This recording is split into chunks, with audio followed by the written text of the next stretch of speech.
بسم اللہ الرحمن الرحیم نحمدہ ونصلی علی رسولہ الکریم۔ ابھی کینیڈا میں جو میرا حالیہ بیان ہوا ہے جس پہ کافی کنٹروورسی پھیلی ہے اور میرے بارے میں یہ دعویٰ کیا گیا کہ میں نے ایسے الفاظ کہے ہیں جس سے نبی صلی اللہ علیہ وسلم کی بے ادبی جھلکتی ہے یا اس میں گستاخی کا پہلو نکلتا ہے، یہ دعویٰ کیا گیا۔ تو دیکھیں، کوئی بھی مسلمان نبی صلی اللہ علیہ وسلم کی گستاخی کا، بے ادبی کا تصور بھی نہیں کر سکتا، اور میرا تو مقصد ہی دین کی دعوت کے لیے یہ جو میرے اسفار ہو رہے ہیں یہ تو نبی صلی اللہ علیہ وسلم کی تعظیم کو بیان کرنے کے لیے اور قرآن مجید کی صداقت کو بیان کرنے کے لیے، اور یہ جو میرا بیان ہو رہا تھا یہ تو تھا ہی، جو لوگ میرے بیان میں بیٹھے ہوئے تھے وہ اس پر گواہ ہیں۔ یہ پورا بیان ہی نبی صلی اللہ علیہ وسلم کی تعظیم، آپ کی حقانیت اور قرآن کی حقانیت کو بیان کرنے کے لیے تھا۔ لیکن میرے ہی بعض اکابر کو کچھ تحفظات ہیں کہ مجھ سے اس ٹاپک کو بیان کرنے میں، نیت اگرچہ میری ٹھیک تھی لیکن اس ٹاپک کو بیان کرنے میں الفاظ کی سلیکشن میں بے احتیاطی ہوئی ہے،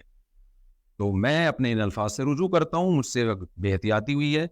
تو میں رجوع کرتا ہوں اپنے ان الفاظ سے۔ جن لوگوں کا یہ خیال ہے کہ میری وجہ سے ان کو تکلیف ہوئی ہے تو میں ان لوگوں سے معذرت بھی کرتا ہوں، اللہ تعالیٰ سے توبہ بھی کرتا ہوں،